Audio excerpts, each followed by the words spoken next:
Hello all, Frost Central here again, back with another video. Today we're going to be talking about JJK once again, but more specifically we're going to talk about an issue that I feel has been plaguing the series and rather the larger community for a while now. Something I've dubbed the Gojo problem that has been affecting the story since chapter 236. Allow me to explain.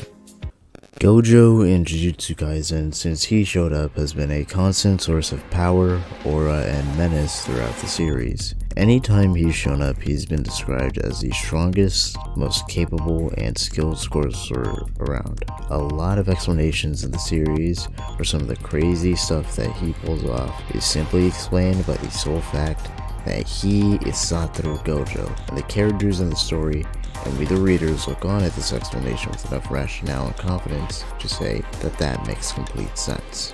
This is backed up by everything he does in the series, from almost winning a 1v4 against Chozo plus 3 of the disaster curses, manhandling a freshly awakened Sukuna, scaring Kenjaku into hiring Sukuna as a bodyguard when he came back, and having to prepare the most insane plan imaginable to be able to contain Gojo that hinged on the fact that he did not know he took his best friend's body, pushing the King of Curses into probably the most difficult fight of his life and almost killing him about 3 different times, landing the Unlimited Void, knocking him out with a Black Flash, Red combo, and then hitting him with an Unlimited Hollow Purple. Gojo is just consistently shown to be at this high level, backed up by numerous statements from narrators and characters. So, what is the Gojo problem and where does it start? The Gojo problem does not inherently lie in his strength or his character or the story. The Gojo problem lies within the audience at large and their own interpretation of his place in the story. The audience seems to almost misinterpret the level of power that Gojo possesses themselves and how he should be portrayed, and this effect is most well shown in the aftermath of chapter 236. Ever since Gojo lost to Sukuna, there has been a distinct rise and prevalence in theories regarding his revival to the story. Well, theorizing is fine and is not inherently wrong. Hell, writing a story where the fans are constantly theorizing around the lore and speculating around the plot of the series is a hallmark of a well-performing and engaging story.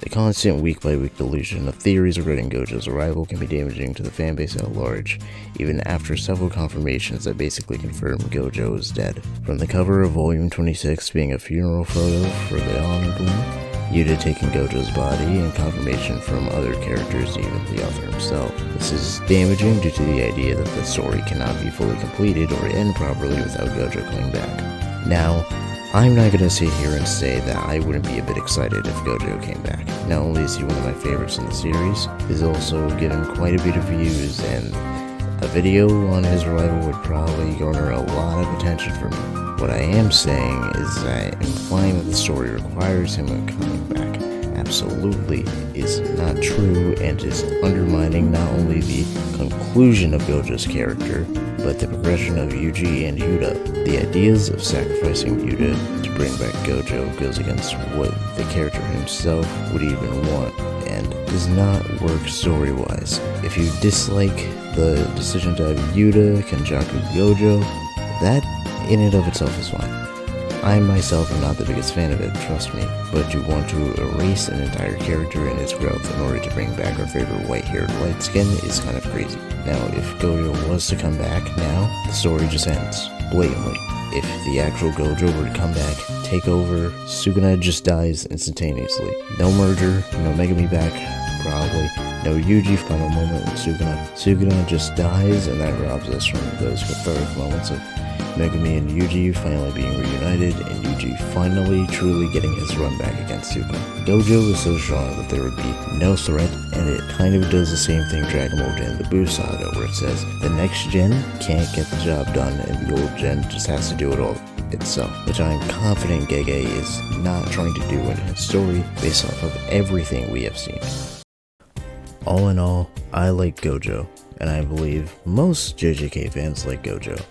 but currently the overwhelming delusion and desire for Gojo to return is damaging to the series at large. Gojo himself is not the issue, far from it. Most people got into this series because they saw some random Twitter clip or fan art of Gojo. He's very interesting and a well-written character in the series, one of Gege's best. Its conclusion was well done. The issue lies in a lack of realization of what Gojo is supposed to be and his role. Gojo is not supposed to be the ultimate solution. He is not supposed to be a weapon. He is not the main character. Gojo is a mentor and a symbol of power, and a person in the story whose role was to raise the next generation to take his place and become the next group of the strongest. And so far, his death in the story and the aftermath of these events will be the way he shows his merit and accomplishes his final goal. When they finally defeat Sukunai and potentially the upcoming merger, and he doesn't need to come back for that. It would be nice though to see him actually interact and have a conversation with some of his students though.